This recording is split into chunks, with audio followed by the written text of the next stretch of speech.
The views and opinions on this show do not necessarily reflect the views of ESPN Tucson 1490 AM, 94.9 HD Channel 4, or the Arizona Lotus Corporation. Welcome to Spears and Ali on ESPN Tucson. Justin Spears, I like that. With Justin Spears and Ali Farhang on 1490 AM, 94.9 HD Channel 4, ESPN Tucson. Brought to you by Tucson Federal Credit Union, the Volpe team at Nova Home Loans, and Rightway Heating, Cooling, and Plumbing. I want to be entertaining, but I'm not stupid enough to compare myself to Ali. Arizona taking on the SMU Mustangs in the Holiday Bowl in San Diego on January 2nd. Going to be a great battle between the Wildcats and the Mustangs. And we've got Billy Embody, who covers SMU for On3.com, is a part of the On the Pony Express coverage.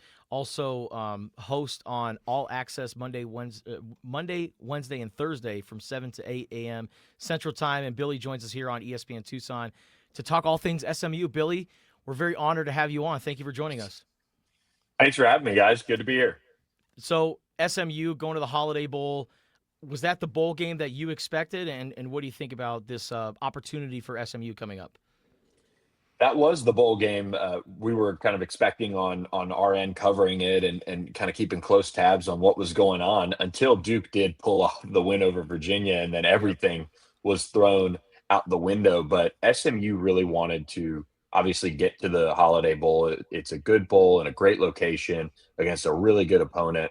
And that was kind of the push from SMU side. And the Holiday Bowl wanted SMU as well. That was the bowl that for the entire last month of the season, they were talking to SMU pretty much. That was the main bowl. That was it. And so this has kind of been in the works. So the ACC was finally able to get it worked out once Notre Dame threw its tantrum and did its whole thing, and once they declined the bowl, that cleared the way for SMU to get the Holiday Bowl instead of having the drama around it.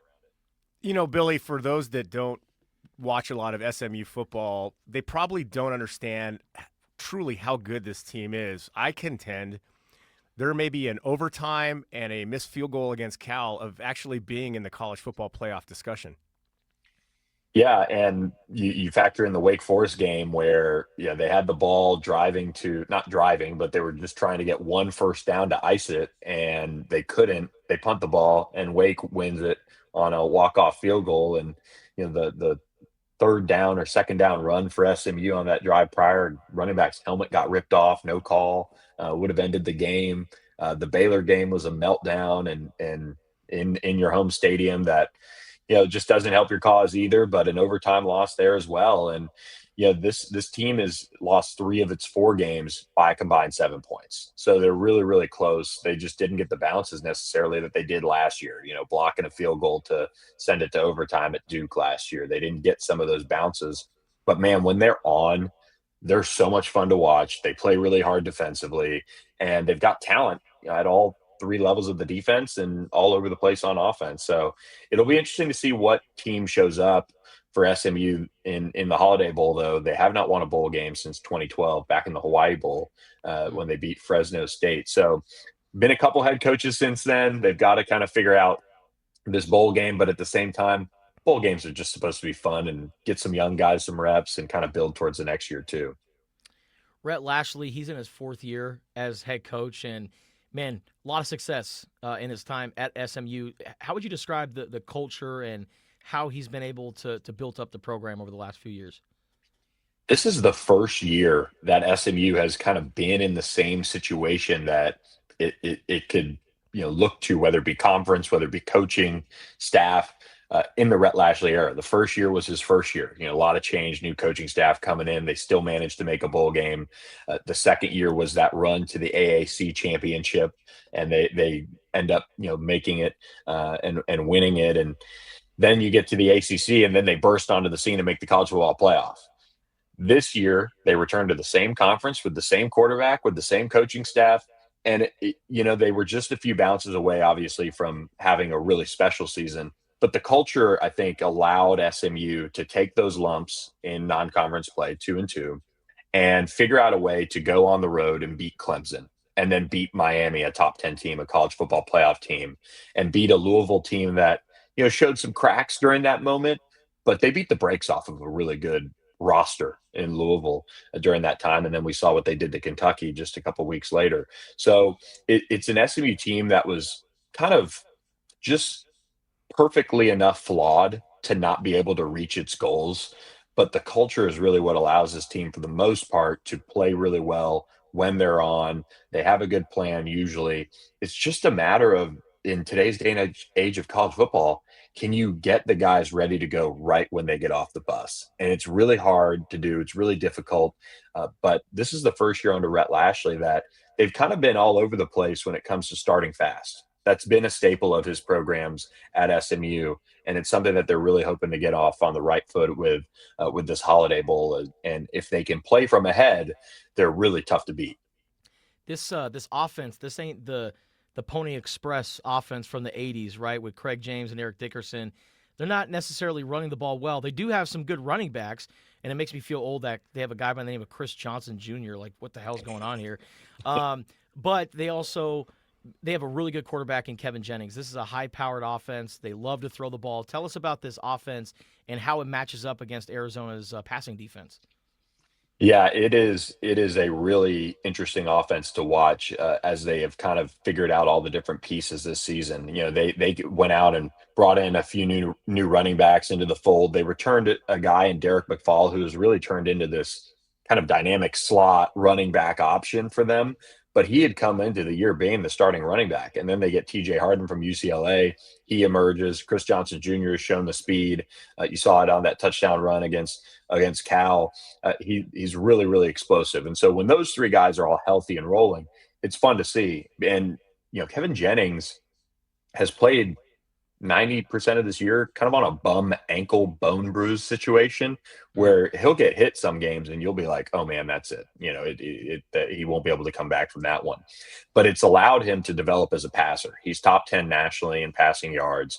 He's cut down on some of the really back-breaking interceptions and turnovers that have snowballed in the past, like that Penn State game, like that Duke game last year. He hasn't had one of those games for SMU this year. And he's had to do it really on this tough injury that has not allowed him to run the ball. He only has, I think, 50 yards on the ground this year after having 350 something last year. So he's really developed as a passer, and their overall group of pass catchers is really unique and talented, and they're going to be a challenge for Arizona. And as Rhett Lashley kind of figures out the flow of the game, there will be that chess match between these two sides as they, you know, try to impose their will on each other. Billy, what about defensively? I mean, I see like 7 of the games that SMU played, I think they gave up 20 points or less. And then there's other games where, like Cal, you know, they gave up 38 points. What's the key to this defense? What should Arizona fans expect when Noah Fafita and the offense take the field?